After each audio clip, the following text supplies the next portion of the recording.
monarch? Well, I think the royal family has to modernise and develop as it goes along, and it has to stay relevant. The Queen is a fantastic role model to lead that, and that's the challenge for me. We are on the verge of the historic royal wedding, and at the center of the action is a soon-to-be American princess. I put a spell on you. I think on the wedding day, as Meghan walks down the aisle and the choir's singing, Because you're mine. you'll be able to hear the distant hum of Edward VIII spinning in his grave, because he gave up the throne to marry a twice-divorced American. But now Meghan Markle, she's American, she's biracial, she's been divorced, and she's allowed to marry a royal. How exactly did we get here? It's been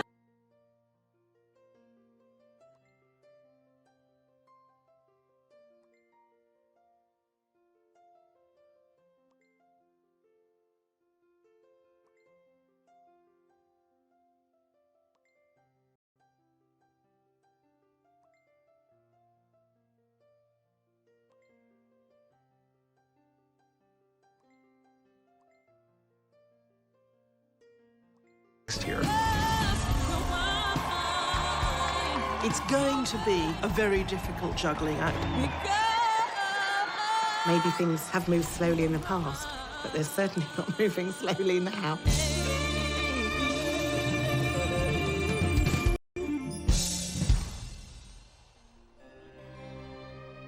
There is only one job that the royal family has. There's a lot of duty, there's a lot of protocol, there are a lot of expectations, but only one job: survive. And for 1,000+ years, no family has been better at surviving. Nobody's joking about the handbag anymore. Nobody's joking about the hats anymore. There's Queen Elizabeth, you know, keep on keeping on. Oh, really? Please. The births and the marriages. The love stories when they flourish or when they fail. It's the greatest reality show in the world. Americans can't get enough of it. Unlike the Kardashians, this soap opera has got a heritage. They should be a little bit removed. That makes them special. But that doesn't mean that they should be untouchable. The royal family are changing with the times. You trace that all the way back to Princess Diana. There was something magic about Diana right from the start. People just fell in love with her. I think there was almost a worship for her. Women are generally not encouraged to be rebels. Traditionally, they're encouraged to be silent, just do what they are told. That, of course, was not Diana. She was the golden goose. To express its emotions. And there were scenes I'll never forget. And I gave it this big injection of star power, and then she lobbed a couple of grenades into it. There's no mistress in the fairy tale. This is where the fairy tale cracks and reality comes in. And everybody believed everything that Diana said, that Camilla had wrecked the marriage, destroyed Diana's happiness. The death of Diana, that was probably the lowest moment for Queen Elizabeth. The British public in London were just going crazy, going, you know, where is the Queen? People really started wondering if the monarchy would survive. And now we have a new cast of characters. There's been a reboot. And people are tuning in. And that tune-in equates to billions of dollars. William and Harry were famous since the day they were born. So they grew up in this reality that they couldn't get out of. I don't think I'd want Prince William because everything has to be perfect. Prince Harry knows he's not going to be the next king, so he can do what he wants. They are the future of this institution. The Queen is allowing the royal family to modernize and to rebrand, if you like. Even 10 years ago, if people had said, well, just wait till Harry comes along with a divorced American of mixed birth. Oh, no, that's not going to happen. When the engagement happened, there was this sort of outcry of racism. How much of a sense did you have, Meghan, of the enormity of what you were getting into? I did not have any understanding of just what it would be like. Brand, popular opinion, staying relevant, staying global is absolutely what the British royal family is about. Because, of course, if you lose that, then the British monarchy will fall. This is an institution that's got on the horizon a major brand crisis. And William Harry are the best hope they have of surviving that crisis. These are icons. They want to be like them, they want to feel like them, they want to look like them. When Meghan Markle wears something, it sells out like this. This will be like one of the only ways that you can get a selfie with them, stand next to them, and see them in real life. So, well, real life. The British royal family are at the highest point they've been in many a long year. And programmes like The Crown have brought a new generation to appreciate the royal family. There is something magic about royalty. It's really an American obsession with the Disney version of the monarchy. It's close enough that we can imagine maybe we could see ourselves in that world, but just out of reach so that we're always curious. Elizabeth has kept the crown viable going into the 21st century. That was by no means guaranteed. These are extraordinary scenes, and the crowd here along this stretch of the river are lining up 8 deep, and this basically goes on for 7 miles. The royal celebration underway across the pond this evening. 4 days of parties now marking Queen Elizabeth's Diamond Jubilee, 60 years on the throne. They carried the Queen on a tide of devotion, a monarch whose popularity, it seems, has never been greater.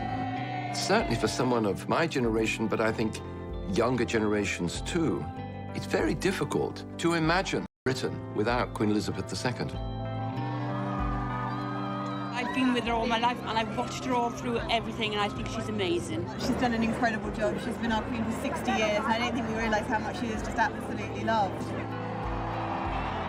This is a woman who has literally seen every key figure of the second half of the 20th century. Queen Elizabeth oversees hundreds of charitable organizations. She's been at the heart of huge international political events and is probably the most politically accomplished person in the world.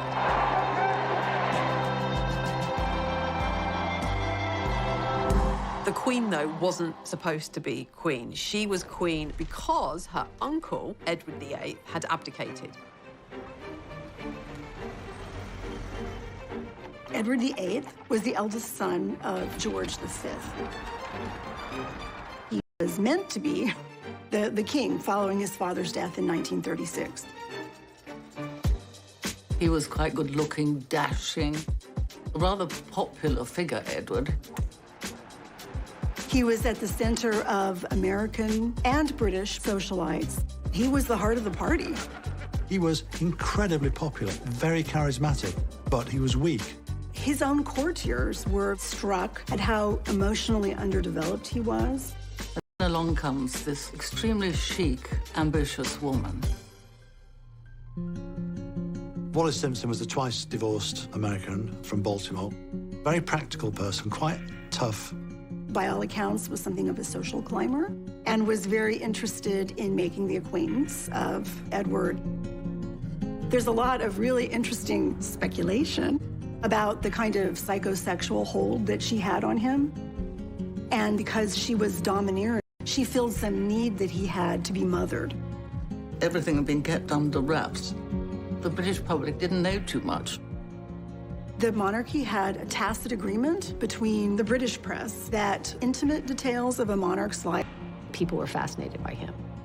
And she, in her own right, had her own luggage. So people were fascinated by her and how she managed to bag the greatest bachelor in the world.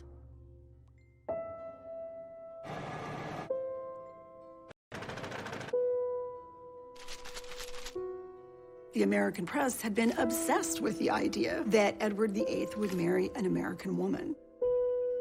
William Randolph Hearst did not like the British monarchy. He really made it a practice to encourage his reporters and photographers to seek out the private lives of the royal family. One of the photographs that drew attention was a photograph of her touching his arm. Ordinary people do not touch the monarch. That kind of intimate gesture indicated that there was an intimate relationship. A cruise he took in 1936 along the Mediterranean coast with Mrs. Simpson. They took photographs in his bathing suit. You could see his chest. I mean, he was half naked in these photographs. The public had never seen its monarch in a photograph in anything less than an utterly dignified manner. Edward VIII was one of the first victims of the paparazzi. It was becoming increasingly impossible to keep this secret from the British public. What was it? Hark the herald angels sing, Wallace Simpson's pinched our king, or something. An American divorcee was going to marry the King of England. This was the scandal of the century. It was the divorce bit that people objected to, not her. There was a real taboo about divorce. And so Edward had to choose the woman he loved or his country.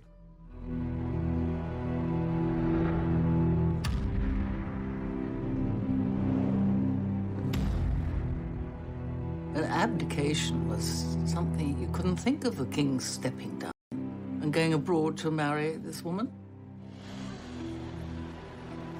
One cannot overstate the trauma of the abdication crisis.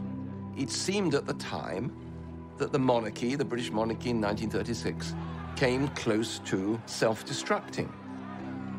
Had he insisted on marrying Mrs. Simpson, and had Parliament said no, it would have forced a standoff that the country had not seen since the 17th century.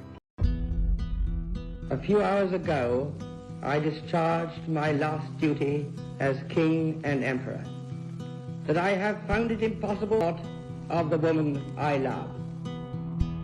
From that moment onwards, the name of Edward VIII, his presence hovering in exile with this wicked American divorcee, it loomed over so many decisions of the royal family. Knowing what we know now, it is incredibly fortunate he abdicated. After they married, they actually paid a visit to Germany and met Hitler. Edward could be useful to them in the event that Germany invaded England and needed some way to rule it. It raised real concerns. There is a real chance that the course of history could have been changed had he stayed on the throne. Edward was king for 1 year. He was not crowned. So the coronation that had been planned was held for his brother, who ruled as George VI. When George VI heard that his brother was going to abdicate, he came home very distraught. And Elizabeth and Margaret, her sister, were looking over the balcony. And Margaret said, "Does this mean that you'll be Queen, Lilibet?" Elizabeth replied, "Yes, I suppose so." She instantly became one of the most popular celebrities in the world. Prince Charles, in public, made light of it. In private, he was quite jealous.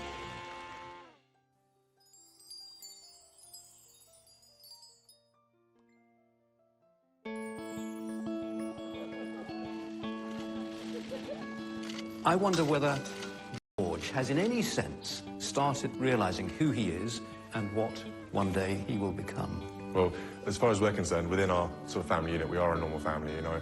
I love my children the same way any father does, and I hope George loves me the same way any son does to his father.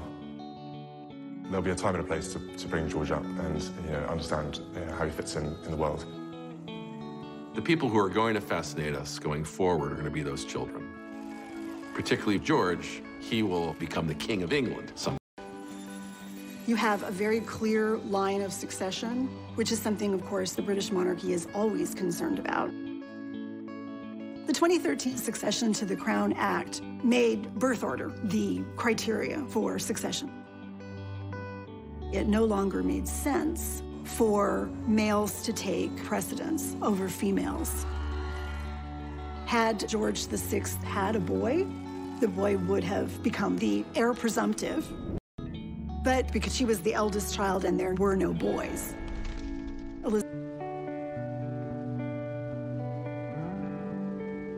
For the first 10 years of Elizabeth's life, she wasn't expected to be queen. She had a very tight bond with her parents and her sister Margaret. Her father spoke of them as us four. They were this enormously close and affectionate family unit. Elizabeth's father, George VI, was himself a very dutiful king. George VI and Queen Elizabeth were incredibly loved by the British public, largely because of the way they behaved during the Second World War. They refused to leave the country when the country was being bombed. The Queen was outspoken. She said, "The king will not leave, and if the king will not leave, I will not leave, and if I will not leave, children will not leave." They really became a symbol of that stiff upper lip, of that British resolve. They did live on rations, they dug for victory, they knitted comforts for the troops, and they did the radio broadcast to try and cheer other children along. We children at home are trying to bear our own share of the danger and sadness of war. Come on, Margaret. Good night, children. Good night, and good luck to you all.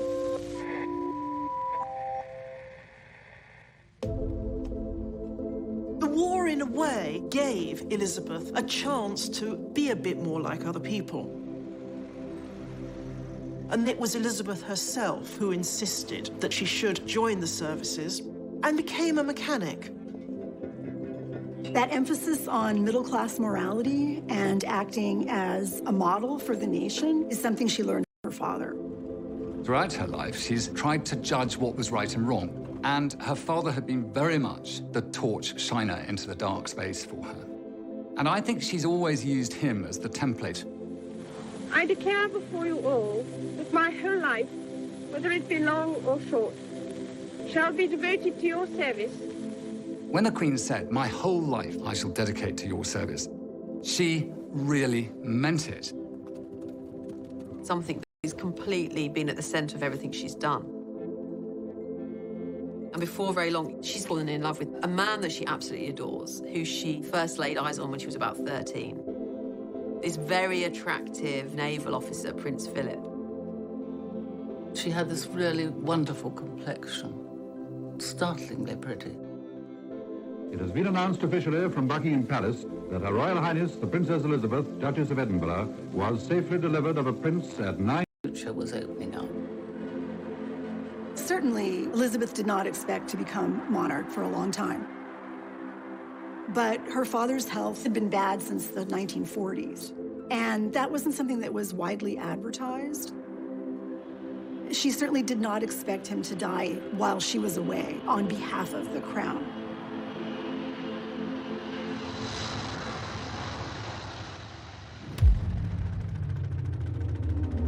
This is London. It is with the greatest sorrow that we make the following announcement. At 10:45 today, February the 6th, 1952, the King passed peacefully away in his sleep.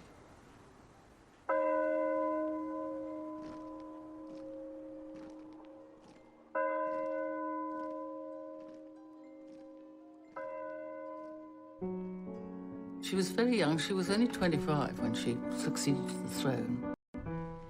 The combined issues emotionally of her father dying and the assumption of the role of kingship were, of course, bound together.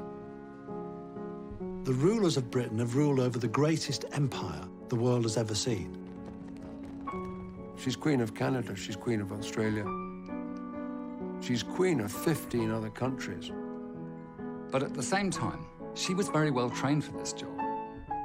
Here is a woman, her father was never supposed to inherit the throne, and therefore she was never supposed to inherit the throne.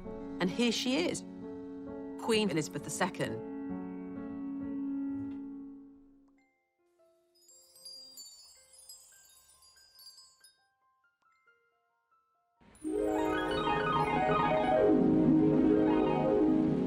See the USA in your Chevrolet. America's the greatest land of all.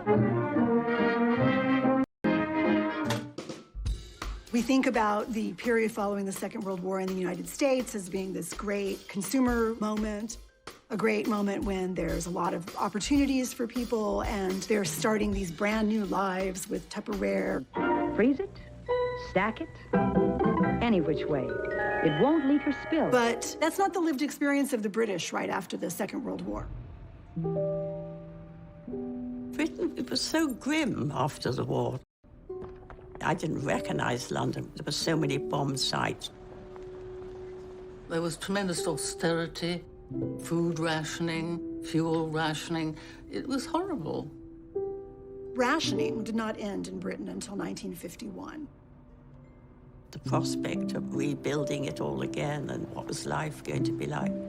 There wasn't a great spirit of gaiety, and it brought a bit of colour to the nation, which had gone through the most terrifying ordeal. I mean, the world had.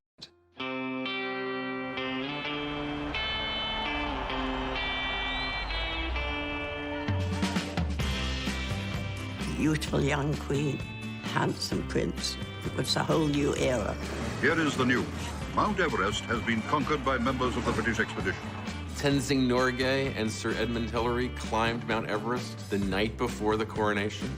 It was a joyous moment, and you could see it in the crowds, you could see it in the pageantry.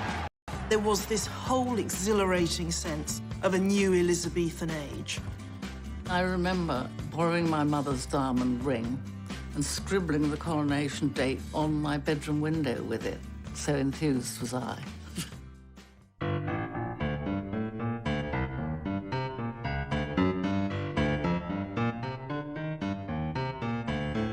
Coronation happens once a reign, and as a royal ceremony, it does give you a sense of where monarchy is, where the state is, and where the people are at that time. All British institutions that have survived are the ones that have constantly reinvented themselves. The modernizing forces inside the royal family definitely came from Prince Philip's side. Prince Philip is really the brainchild behind the televising of Queen Elizabeth's coronation. Such a savvy decision. It's about including the public. It's about inviting the public into a ceremony that historically had been for the political elite. And it had the most enormous audience. Huge numbers of people bought these tiny little things, and they all gathered around it. We travelled 4 hours to the Oxford village where my grandmother lived to see the coronation on television. Yeah. I think it did a great deal for social cohesion. I think it did an enormous amount for the spread of the television medium. London, the morning of Tuesday, June the 2nd, the morning of Coronation Day. My grandmother bought a television for the occasion, and people from the village piled in. Into the forecourt of the palace and through the gates comes the gilded coach, bearing the young queen to her crown. Rosie Churchill and I were the only two that went in a coach, and I was just blown away. A huge wave of cheering travels with her, pouring along the Mall as though it would lift her and carry her on her way. People were roaring, "Long live the Queen," and they were ecstatic. I mean, the main thing I remember is this crowded living room and the excitement. So, borne forward to the acclamation of her peoples, and took our places. She turned round with a beaming smile. "Ready, girls?" Madam, is your Majesty willing to take the oath? I am willing. The Queen was quite extraordinary. I couldn't understand how she could be so calm, completely unfazed by the whole thing. You only have to walk into Westminster Abbey and imagine all the balconies that get built for a coronation. All those eyes peering down. I should imagine the pressure was immense. The things which I have here before promised, I will perform and keep, so help me God. She never put her foot wrong the whole day, not one. The moment of the Queen's crowning is near at hand. The Archbishop raises it high in the sight of the people and reverently places it on the Queen's head. Her Majesty, Queen Elizabeth II, is crowned.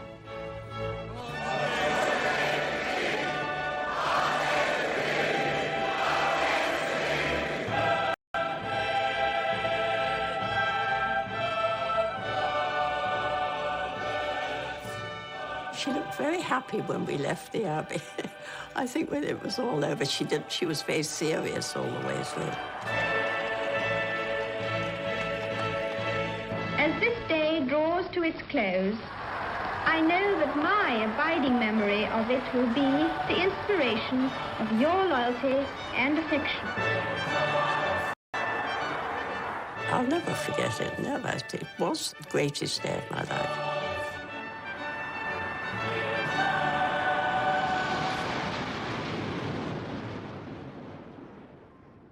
The Queen who's going to have to do a major job, and she was dedicated to doing it.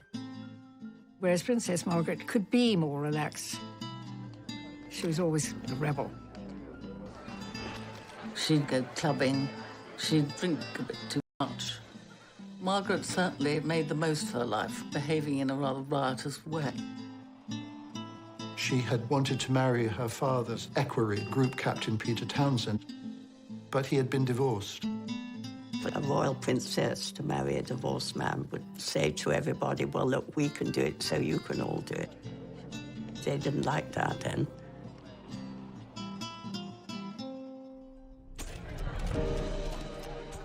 People in Britain were very pro it.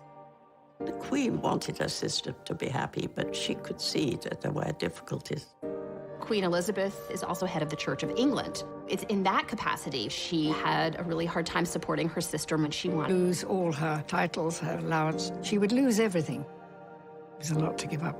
So I think she sat back and decided not to. Princess Margaret's life was in many ways shattered by her love for a divorcee.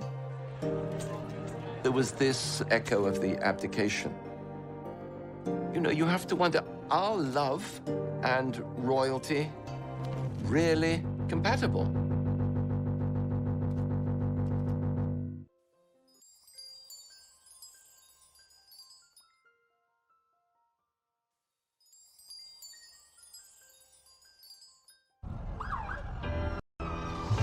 William and Kate now here in New York. You can hear those fans screaming there. I've been such a fan since I was little, and I'm dying to see them. What is it that you like so much about William and Kate? Absolutely everything. We're so excited. Yeah, we're so excited. I can't wait to see them. The rollout of the royal red carpet for Prince William and a glowing Kate Middleton. I think they've been a nice, refreshing, regal addition to the city this week. All bets were today when the Duke and Duchess of Cambridge arrived in the city for their first official visit. Prince William took a detour to meet political royalty at the White House. The couple courtside at the Brooklyn Nets basketball game Monday, getting a glimpse of American royalty. King James, Jay-Z, and Queen Bee. These days, we think of America as almost belonging, as having more in common with the younger royals. But back when Elizabeth was a younger woman, she absolutely seemed to love that exciting, freer vibe she felt there. And America was very open to her. No one does a wedding like the Brits, but nobody does a parade like New York.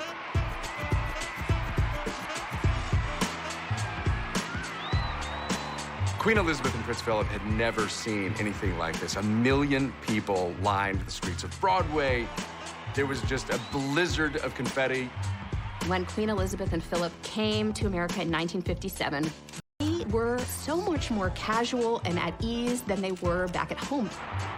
They attended a football game at the University of Maryland. Queen Elizabeth made a special request that they visit a supermarket because they didn't have supermarkets on that scale in Britain. She talked to shoppers, talked to women there with their children. I think Americans allow the royal family to take a breath and not worry so much about their role. Americans tend to have a more romantic, more abstract view of who the royals are and what they do.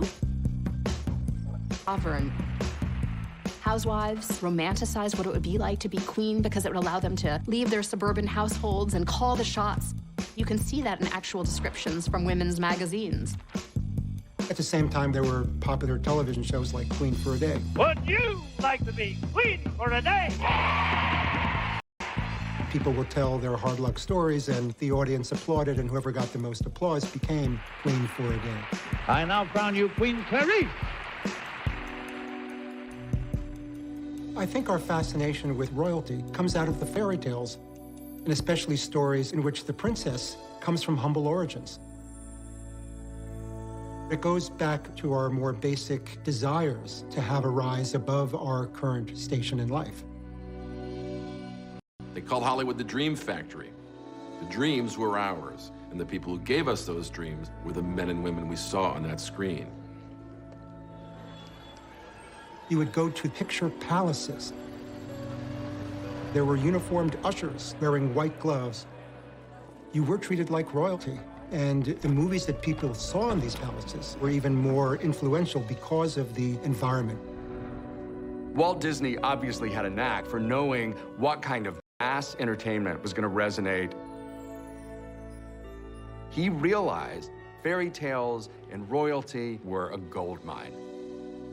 In movies like Cinderella or Snow White and the Seven Dwarfs, Disney was able to capture this idea of folklore, of what the people want. There's a princess phenomenon, let's call it the Disney effect, where there's so many stories that people grow up learning and seeing, and they see a person who they often aspire to be, right? That they see a person who knows who she is, a smart, self-confident woman who has done amazing things and finds some great life into the future. A Disney narrative lines really nicely with the royal family. As soon as movies became a big part of our lives in the first half of the 20th century, we started elevating movie stars to our own version of royalty. It's not like people weren't famous before.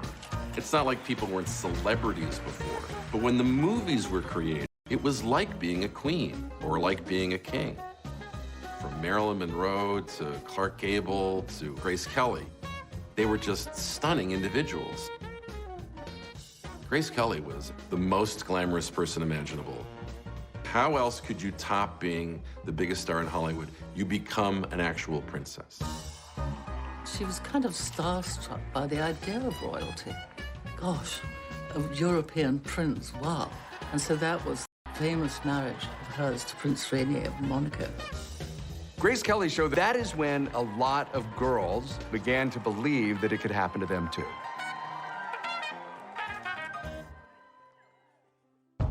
Old-fashioned, elitist, and out of touch. He dared to actually criticize the Queen herself. I don't retract that for 1 minute. Because you see, I'm now being attacked for having attacked the Queen.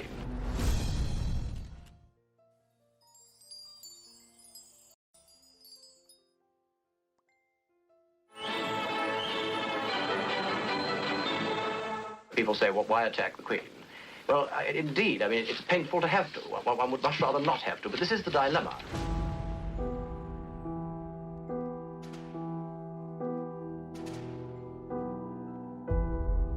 In her early years, the Queen did have some difficulty with the public relations aspect of her role.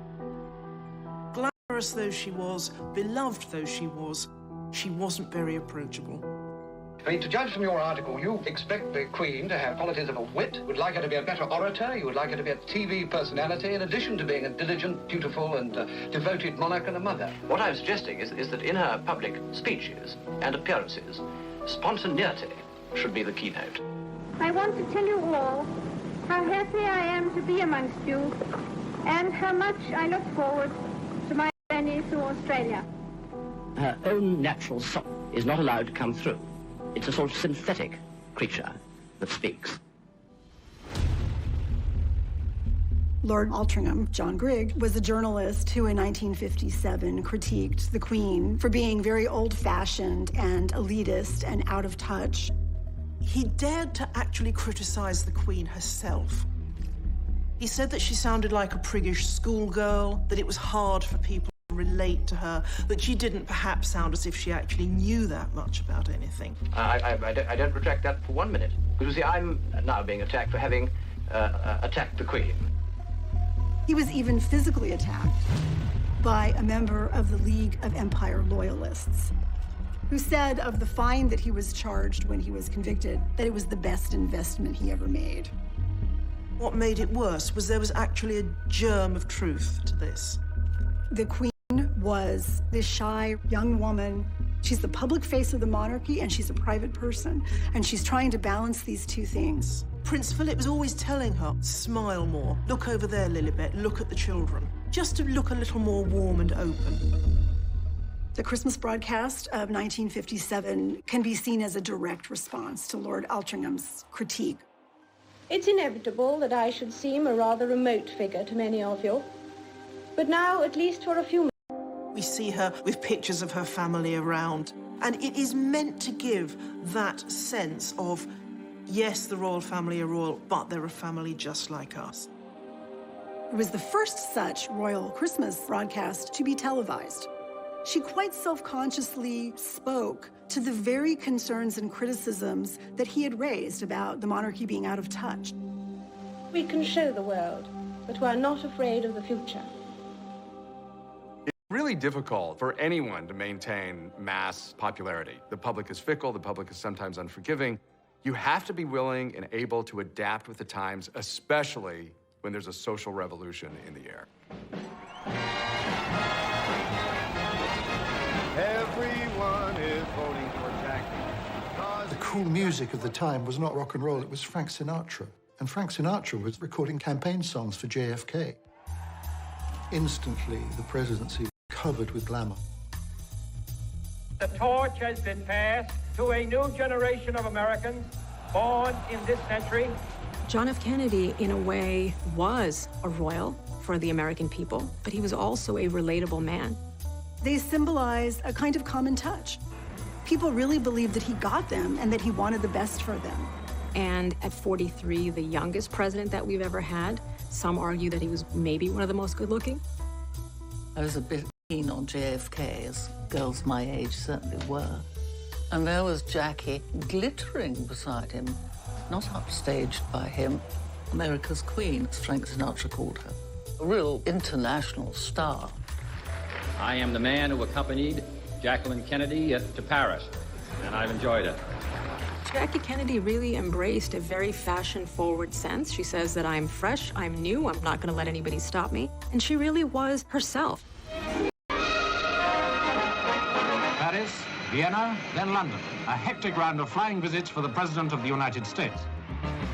500,000 people lining the route from London Airport to the West End just to cheer a hello to Jack and Jackie. There was something about when the Kennedys came over. I think it surprised us all that this was going to have such a massive interest to it. Crowds broke through at the palace, and once more the Kennedys got a big hand.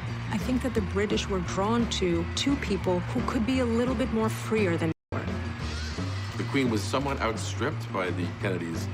We're talking about people who transcended their role, people who electrified the world that way. Nobody could compete with JFK.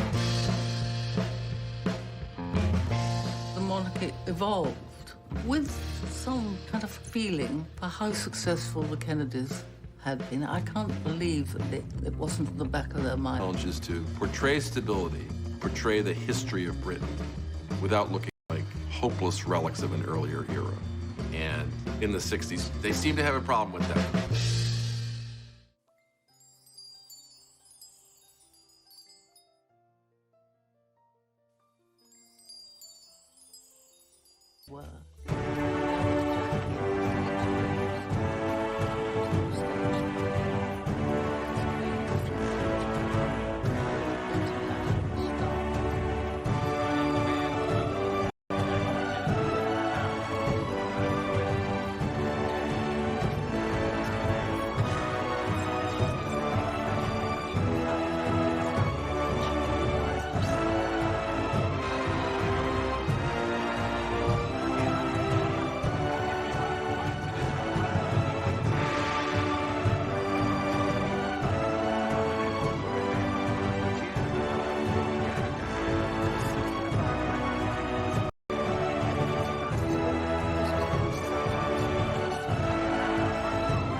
It appears as though something has happened in the motorcade route.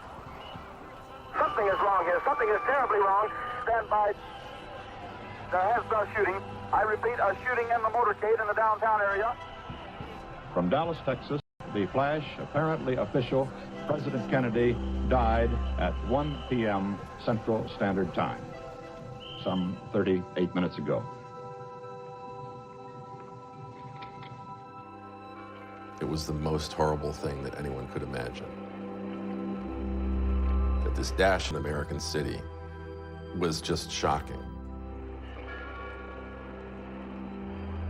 We felt it in Britain too.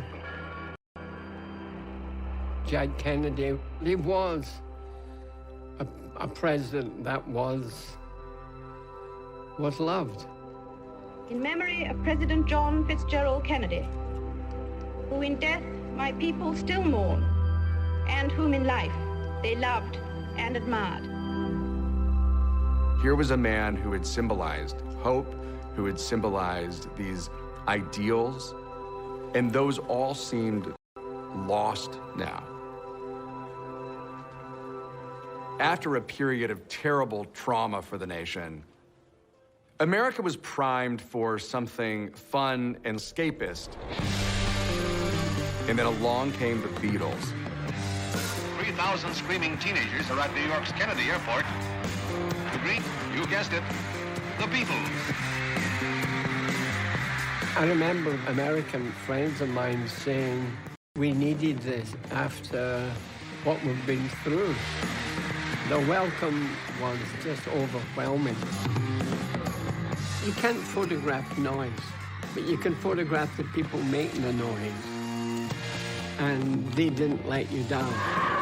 I got every Beatle record at home, every Beatle record. America became sort of swamped by British popular culture suddenly in the 1960s. And the subsequent musical revolution that rocked the globe. We loved all of it. We loved the music, and we loved the fashion. We loved the haircuts. What is it like, a bunk to Twiggy? It's free. Americans started behaving and acting like Brits. That was the Rolling Stones. It's just mutual adoration. Brazen British invasion of America. There was nothing like it. The youth, the swinging youth. It was an invasion. Beatles mania swept the globe. The royal family, who you might not really associate with the Beatles, they're a little stuffy maybe. All of a sudden, the royal family is into the Beatles. It was only a matter of time before the Beatles made it. So came the summons to the palace. The news got round to the faithful that the world's #1 group were to be invested by Her Majesty with the most excellent order of the British Empire.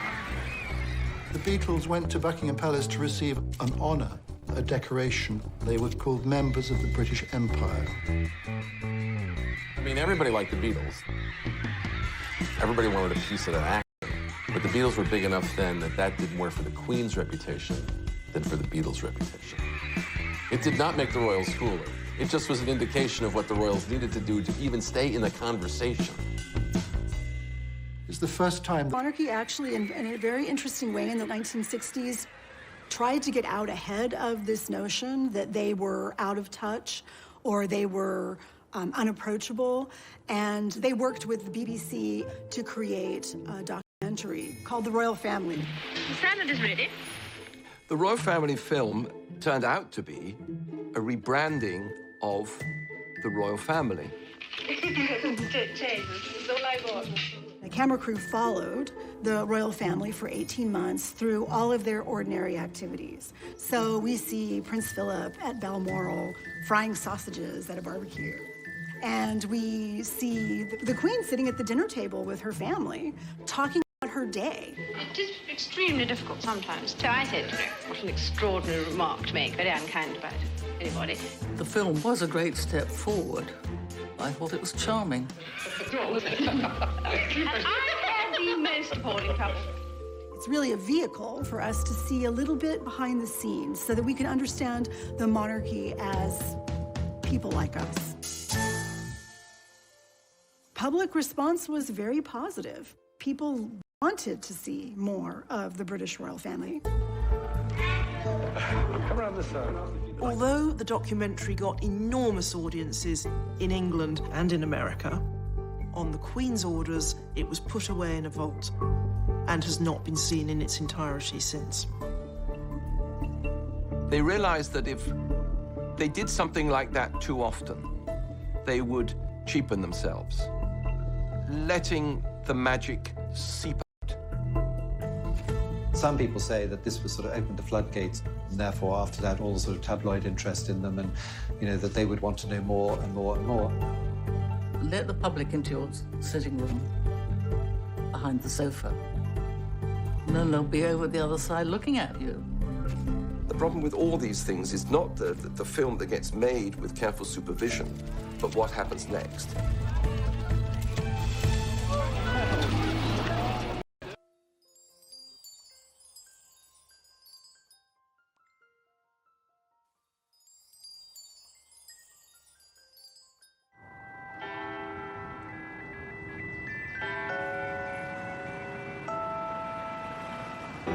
Exciting breaking news from Kensington Palace this morning. Alarm bells are ringing. We've been on royal baby watch for a few days now. It's happening. Kate Middleton, the Duchess of Cambridge, has been admitted to a London hospital. It's one of the most famous hospital tours probably in the world.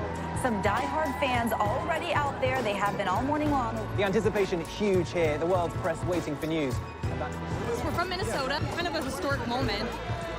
People think we're kind of crazy, like a lot of our friends back home, but we're like, come on, you gotta do this, We are just getting news now saying the Duchess of Cambridge has delivered a son. The British royal family has a new member, a prince. So now we're waiting to see if the royal couple comes out soon to greet all those fans. All eyes trained on those brown doors, ready and waiting. So we've noticed an awful lot of activity out here just in the past few minutes, so we may see the new arrival fairly soon. Here we go, here we go, here we go. The royal family has just emerged from St. Mary's Hospital. Baby wraps up warm.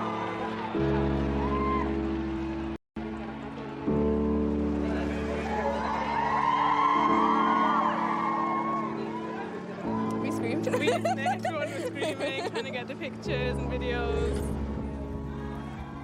Like, if you can see, it's not just one type of person here, it's everyone coming together. From all different countries. Congratulations! So we're looking at about 70, 80 years of the baby. So why not say, oh, where were you when the baby was born? I was right in the hospital. That's the feeling you can never buy. Princess Catherine has had a little boy. He weighs 8 pounds and 7 ounces, and we're all very happy. It's the moment so many royal watchers have been waiting for. According to tradition, the birth announcement was also posted on a bulletin board outside Buckingham Palace. As outside the palace, all-night crowds are rewarded by the bulletin announcing that Princess Elizabeth was safely delivered of a prince and that Her Royal Highness and her son are both doing well. One of the great features of the royal brand is that it's cyclical. The royal family is not only a lifelong reality show, it's a centuries-long reality show.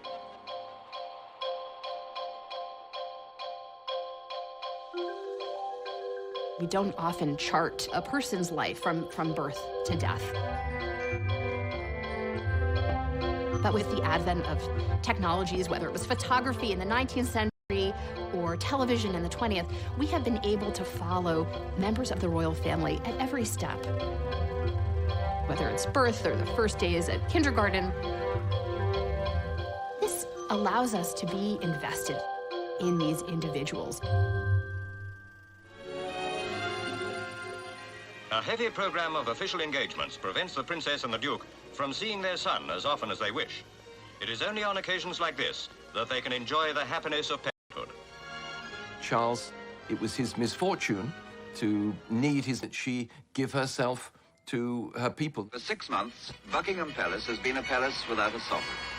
The Queen has travelled round the world. She reigns not just at Buckingham Palace, but in the 4 corners of the earth. Soon now, the royal standard will fly again from the palace rooftop. And we at home will say, welcome the Queen. He had quite a difficult childhood. His parents were very distant, not just physically, but emotionally as well. Everybody in those early years remarked on how stilted and formal the Queen was. Charles suffered from that, probably more than anybody else. Charles and his mother were subjected to private reunions in public scenarios. But all of this, at the end of the day, is because of the growing power of the media. Previous kings had gone off to school or had their lessons with their tutors. We saw film, newsreel. Here is courage. Here is honor. Here is Gordonston, a school fit for a king. Prince Charles was sent off at a fairly young age to boarding school, and to one boarding school in particular, to Gordonston, where his father had been. The school had a tough, outdoors regime that Prince Philip clearly saw as making a man. He had a difficult relationship with his father, who frankly was puzzled by this son of his who was so sensitive. You can only feel sorry for the kid.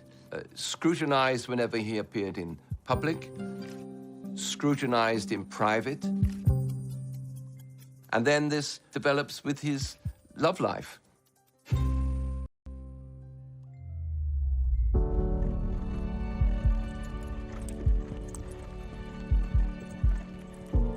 In the early 1970s, Prince Charles met Camilla Parker Bowles, and they were made for each other. There was a huge bond between Charles and Camilla from the start. Partly it's the things they shared, a love of the outdoors life, of horses, you know, no taste for the spotlight, for glamour. Partly it's the thing they didn't share, the thing she could give him, this jolly, breezy confidence. Camilla was not an aristocrat, and she had had previous boyfriends. She had a boyfriend when she met Charles. A woman of experience and knowledge was not an appropriate partner for the future King of England.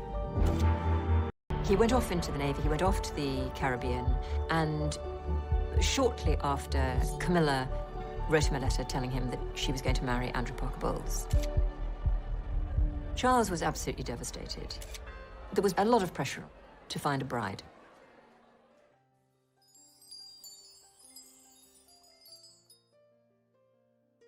For many Britons, these are hard times. Britain has suffered one of the highest inflation rates in Europe. For many ordinary people, it's now an uphill struggle to balance the family budget. With all this, escalating prices, and an inflation in violence. The late 60s and 70s was a difficult era for everybody in Britain. The economy was in the pits.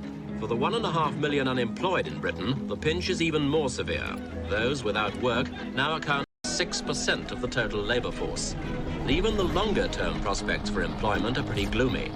It brought power cuts, and it brought a 3-day working week. Just how serious is the situation? 2 out of 3 of the city's workers were working their first and last day this week. We had inflation rates of, over 20%. We had a society that, riddled with strikes, with shutdowns. The state basically just came to a standstill. Garbage wasn't being collected. The royal family would be the point on which you would focus your animosity. It's a diamond-encrusted lifestyle that ordinary people whose families had worked for generations could not aspire to. And the monarchy seemed very much out of touch with that. The princess and her husband were guests of honor at a glittering ball. The princess was radiant, obviously enjoying herself. Charles, like his father, is a great sportsman and doesn't miss an opportunity to play polo. People were really struggling, and here we have a family that's living off the public. Our guest today on Meet the Press is His Royal Highness Prince Philip.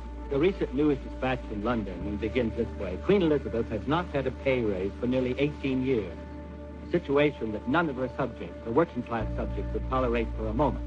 Then it goes on to detail the very high cost that the royal family must sustain on an allowance of $1,100,000 a year.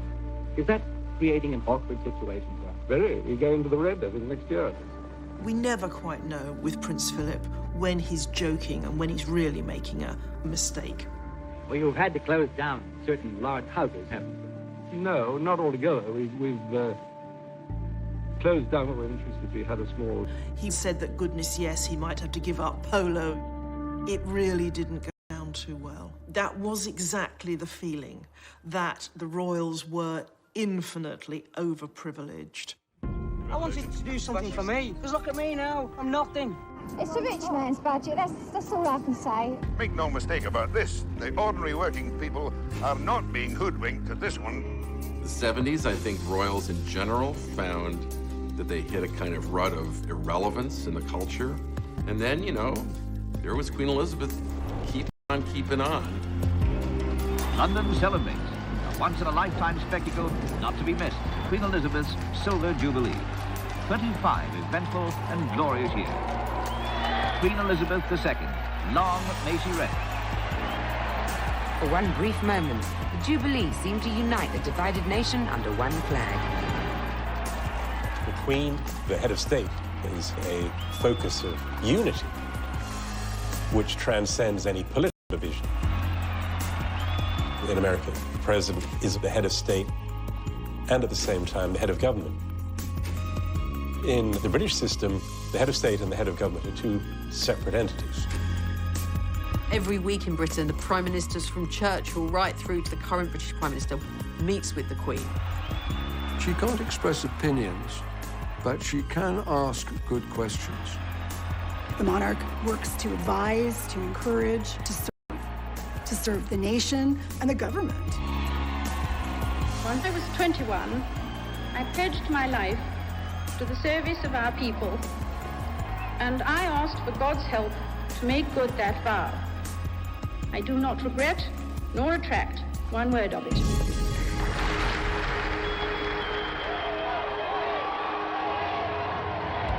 The 1970s were tough times, but people needed a distraction.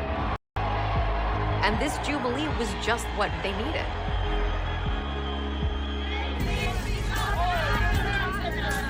Join in the spirit, the good old British spirit. There is an element of escapism when it comes to the royal family. It's a way for us to escape the everyday, escape perhaps disappointment in our own lives.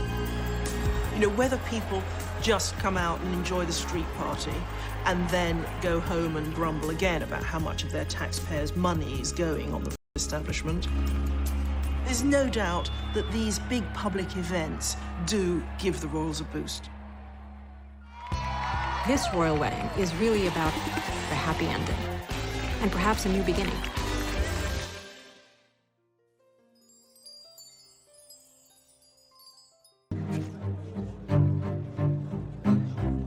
Charles grew up always trying to gain his father's approval and never quite succeeding. He went into the Navy, which was the service that his father had been in, and I suspect he did that to please his father. The British press, they tried to kind of create Prince Charles as like a James Bond character, called him Action Man. And this is the secret of the prince's public success. Fly, shoot, play polo, all of these things the prince does rather well.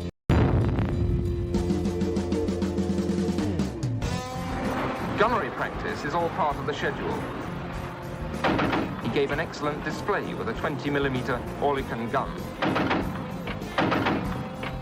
He did everything that other recruits were asked to do, but which actually were quite dangerous. He did not want to be wrapped in cotton wool. His 9 months is an intensive period of training where he'll be given an insight into all departments. There are no fundamental differences between the prince's training from that of other sub-lieutenants. He's always pushed himself to the limit. Because being famous for having done nothing very important is a difficult thing to live with.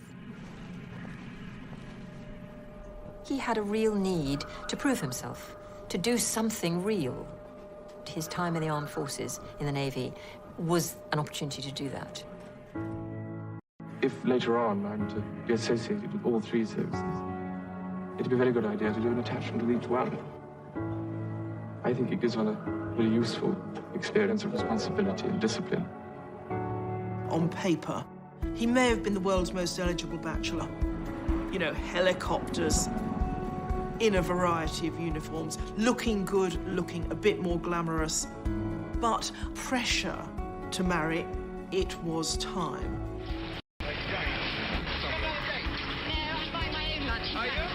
There was this kind of hysteria in the mass media to push Prince Charles down the aisle because he'd said that 30 was a good age to marry, and by the time he got to 32, everybody was saying, well, come on then. He's getting on a bit, isn't it? About time we got married. I think he should get engaged because he's getting older. People had been waiting for a long time to see who Prince Charles was going to choose as his spouse. Anytime anyone was photographed within 5 feet of him, they were the new princess. There were questions. The kind of dirt the press were looking to dish on any of Prince Charles's girlfriends was things like whether they had a past, whether they'd had boyfriends. Extra element that the future Queen of England was expected to be a virgin. And of course, the trouble is that that was terribly out of touch. The days when any bride was supposed to be a virgin had long gone. It made it a very difficult, tense situation for him. Sarah, you know, Lady Diana Spencer's older sister, was widely tipped as being a possible bride. It was when he was dating Sarah Spencer that he actually re-met, or you could almost say met, Diana Spencer. When he finally met Diana, she seemed the perfect bride for him. She was aristocratic, she was a virgin, she was a member of the Church of England. She was young. There were no skeletons in the cupboard. There was no fear of, you know, ex-boyfriends coming out of the closet. This shy, somewhat ordinary young woman who teaches kindergartners, and she's thrust into the limelight. Lady Diana was back at the Pimlico kindergarten where she teaches this morning, but polite as ever, she was saying nothing about her weekend with Prince Charles to the assembled press corps. Don't comment all that. Did you have a good weekend, though? It's work now, okay?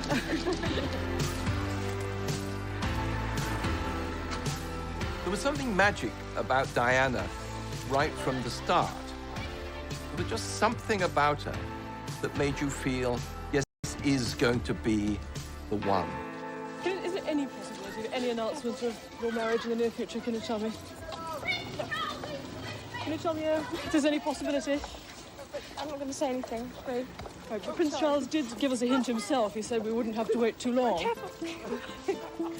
The public had this view of Diana that she was a fairy tale princess. It was almost that she was rags to riches and she was a girl like us, plucked from a normal life. Reality actually was very different. Diana was probably more aristocratic than Prince Charles. She came from a very old English family. She grew up in a stately home, filled with staff and beautiful works of art. However, the public loved her, and they loved the whole idea of happy ever after. It wasn't clear at all that Charles was going to propose to Lady Diana. And of course, his reluctance shows the doubts he had. Doubts we now know were all too saying he either had to actually ask her to marry him, or he should back off and leave her alone. Because to keep her hanging on is awful for her, and it's going to damage her reputation. Charles misinterpreted this, thought he was being told he must marry Diana. From Buckingham Palace came the news that the whole world had been waiting for. Lady Diana Spencer is soon to become Her Royal Highness, the Princess of Wales. Wonderful. Perfect. Oh, thank goodness. I think it's really great. One can only speculate whether Prince Charles's decision to marry her was entirely his own. One has to wonder whether duty and sense of obligation weren't playing their role as well. On the public side of the palace, the crowd watched intently as the interview appeared on ITN News. It was exciting when he chose, And it was exciting who he chose, because it was Diana, and everybody was excited about her. It was a really big deal. She was this breath of fresh air. She just looked and felt like someone you knew in real life. Diana, through her teenage years, we know she'd had a sort of crush on him, as some girls of her age did. And here she was, given the opportunity to become his princess. Can you take us back to when you first met? What do you think about Lady Diana? Well, I remember thinking what a very jolly and amusing and attractive 16-year-old she was. The royal tradition is that the bride-to-be blushes, stumbles and stutters over a few words, and then lets the man do the talking. And having great fun. And Diana, she remained silent. And I don't know what you thought. Pretty amazing. She was awkward, she was young, she was unschooled in the way of royalty. Can you find the words to sum up how you feel today, both of you? Difficult to find that sort of word, isn't it, really? Just delighted and happy. And then the famous quote. And I suppose in love. Of course. Whatever in love means. Whatever in love means. This was not exactly a ringing endorsement. I mean, what sort of person says that to their partner, let alone to the world as a whole? At the time, it was like, oh, he's so befuddled with love, he doesn't even know what to say. It was not seen as being the run moment that would later be seen as. Diana came into the royal family as a vulnerable 19-year-old, if they're not handled properly. 19-year-old princesses will grow up to be... His decision to marry her was entirely his own. One has to... Prince William, heir to the British throne, finally proposed to his college sweetheart, Kate Middleton. It will be the wedding of the decade. Did you see this coming? Was he getting a bit nervous and jumping? No, not at all, no. It was a total shock when I came and very excited. And it's a family ring? Yes, it's my mother's engagement ring. Well, I just hope I look after it. The engagement ring is a priceless and unique family heirloom. China factories are already gearing up for a royal wedding gold rush. Churned out it by the dozen. It's not an exact copy of the dress Kate Middleton wore, but it's close enough for admirers of the bride's style. It is important for the people to see something of themselves in the royal family, although there's always been a kind of aspirational quality. Meghan Markle mania. Millions trying to copy your most popular looks, so we decided to make it easy for you guys to do it. These are women that consumers all over the world look up to. They want to be like them, they want to feel like them, they want to look like them. Where, of course, the clothes. Fashion with a completely individual flair. She's beautiful. Diana fitted the bill. She looked, like a typical English rose. People were mesmerised by her. But when you actually look back, some of the clothes she wore were, quite frankly, ghastly. She certainly has been good for fashion so far. We learned just how easy it is today for every woman to look like a princess. There is something magic about royalty. What's not to love about royalty? Congratulations and jubilations. I want the world to know how happy as can be. It's fairy tale time. And in Britain tonight, the fairy tale is coming to life. Lining the streets of London, 2 million well-wishers. We are sitting in this magnificent location overlooking St. Paul's Churchyard. This is the wedding of the whole world, and the whole world loves a wedding. As you can see from the pictures, people here are shoulder to shoulder and walls are curved. The wedding guests assemble. The huge, cheerful crowd that has waited so long and patiently roars and waves its welcome. Royal weddings and romances were part of popular culture all through the 20th century. But with the marriage of Charles and Diana, they take on a new dimension. The wedding will have an audience of more than 500 million people. That's a sixth of the world population. Quite simply, it's going to be the biggest television event ever. We'll be devoting as much time, if not more, to the wedding itself. To the inauguration of the President of the United States. To us in America, this wedding was the closest we had ever seen to a real-life fairy tale. This was a massive event worldwide. People filled the streets. I mean, London was heaving. I was in the Scots Guards, part of the Guards division that wear the red coats and the big black hairy hats. I remember Diana passing where I was. There was an almost overcooked sense of national anticipation. You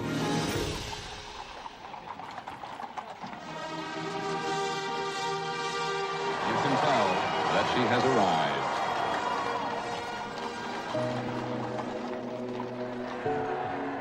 And here, our first glorious view of the bride. This is magnificent. I have never seen a train like this. Have you? I've never seen a royal wedding like this. The dress and all of the preparation, it was catnip to the world. It's a Cinderella story. And she does look like a fairy princess. She wanted it to be so special, and it is. What a day this must be for her, barely 20 years old. And by joining of hands, I pronounce that they be man and wife together, in the name of the Father, and of the Son, and of the Holy Ghost. Amen. So London now sees for the first time their Royal Highnesses, the Prince and Princess of Wales. I saw the prince in his naval uniform with his beautiful princess coming down the steps of St. Paul's, and I thought, that's the royal family sorted for my lifetime. That's the future, and I like it. It was very exciting to see her come suddenly, you know, this totally different figure with a very different future.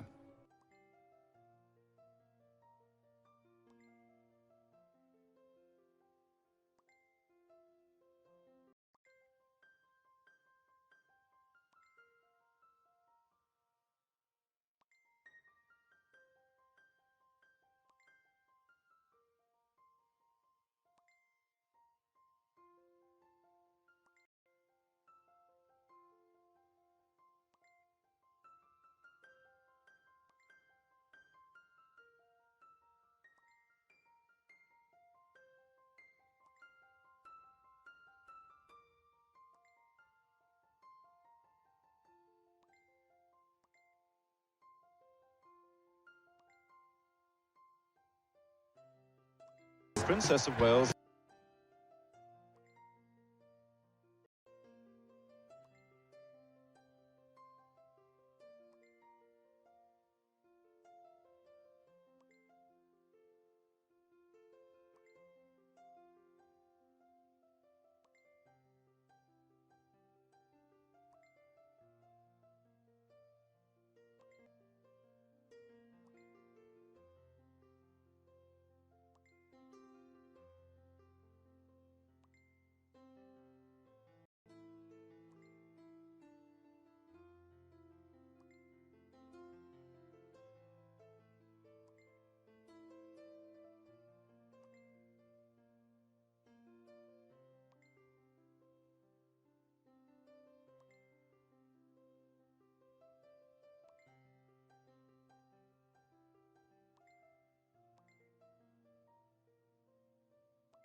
Perhaps the world's most eagerly anticipated birth.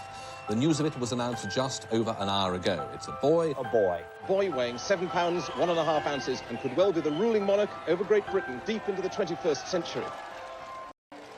When Diana produced her first baby, there was huge excitement.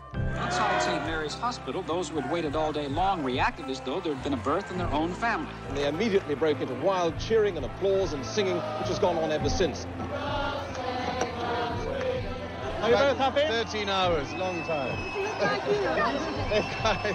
Does he look like you, sir? No, he's lucky enough not to. When William was born to this beautiful young pair who we had watched fall in love. It was the first point that he was adopted by the nation. For some, it was the experience of a lifetime. Oh, I cried. I couldn't help it. You cried? I did, yeah. As we all now see, that's a very iconic image for the royals to be standing in front of the hospital. But what we have to remember is this is pretty recent. It was a very special occasion. She was the first royal mother to have a baby in a normal hospital. Prince Charles and his siblings had been born at Buckingham Palace. The crowds and the media went absolutely mad. Britain's new royal baby, born yesterday, was today given a name. Prince Henry for short, just plain Harry at home. Everybody loves a baby. That's great. You go more gaga in this country, they do over there. Everybody loves it. Granny was christened in this, and I was. Everything must get so incredibly hot inside there, isn't it? It was quite incredible, really. Prior to all the problems at the end of the marriage, everybody did look up to that family. You know, it looked perfect to the outside world.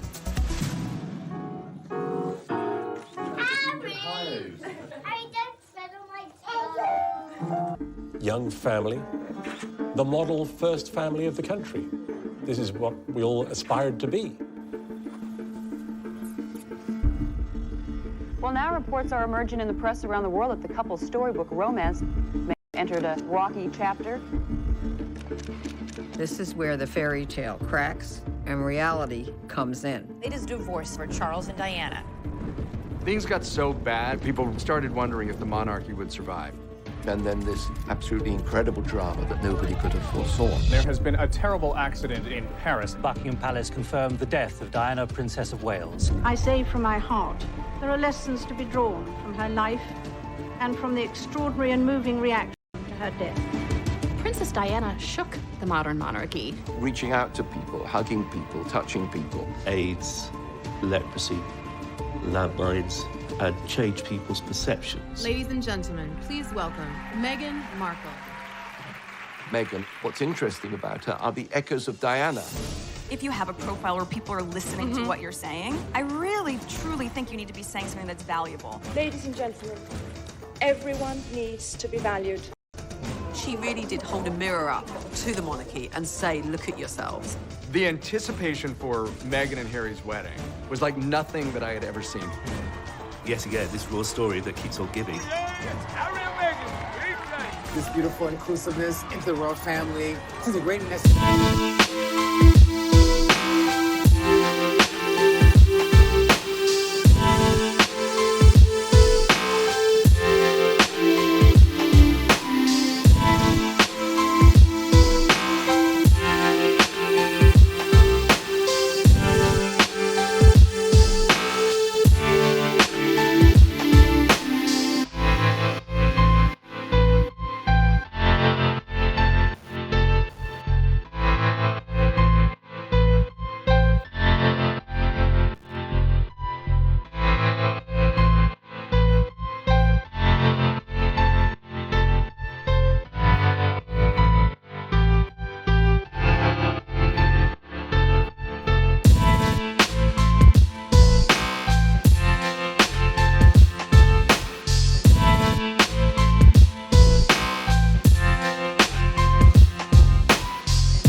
And everybody believed everything that Diana said, that Camilla had wrecked the marriage, destroyed Diana's happiness.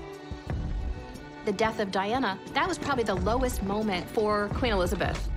The British public in London were just going crazy, going, you know, where is the Queen? People really started wondering if the monarchy would survive. And now we have a new cast of characters. There's been a reboot. And people are tuning in. And that tune-in equates to billions of dollars.